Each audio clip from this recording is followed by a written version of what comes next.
वक्फ दुरुस्तीच्या विधेयकाविरोधात मतदान केलं। वक्फच्या जमिनींची विक्री करू असं काल शहांच्या तोंडून आलं। वक्फच्या जमिनींचा व्यवहार आधीच झालाय, संजय राऊतांचा आरोप। वक्फ सुधारणा विधेयक मध्यरात्री 1:30 वाजता लोकसभेत मंजूर। 288 विरुद्ध 232 मतांनी वक्फ सुधारणा विधेयकाला लोकसभेत मंजुरी। वक्फ सुधारणा विधेयक आज राज्यसभेत सादर होणार। विरोधक विधेयकाचा तीव्र विरोध करण्याची शक्यता।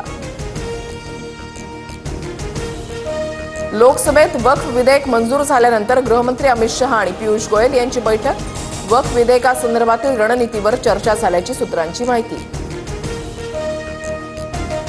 सरकारचा हेतू अयोग्य, वक्फ विधेयकात पारदर्शीपणा नाही, ठाकरेंच्या शिवसेनेचे खासदार अरविंद सावंत यांची टीका। मणिपूरमध्ये राष्ट्रपती राजवट लावण्याबाबतचा प्रस्ताव लोकसभेत मंजूर। राष्ट्रपती राजवटीचा प्रस्ताव आजच राज्यसभेमध्ये आणला जाणार।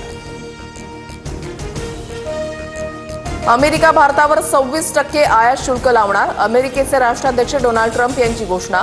अमेरिका चीनवर 34% आयात शुल्क लावणार। ट्रम्प टॅरिफचा शेअर बाजारावर परिणाम। सेन्सेक्स 500 तर निफ्टीमध्ये 130 अंकांची घसरण। ऑस्ट्रेलियाचा S&P मध्ये 3.5, टोकियोचा निकेई 3.4 तर दक्षिण कोरियाचा कोस्पी इंडेक्स 1.9% कोसळला।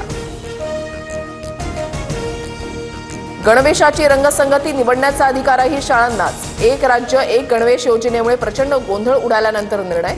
राज्यातील गणवेश गोंधळ संपुष्टात येणार। प्रशांत कोरेटकरच्या वकिलांकडून आजच जामिनासाठी अर्ज केला जाण्याची शक्यता। काल काही कागदपत्र न मिळाल्यानं अर्ज दाखल करता आला नसल्याची माहिती।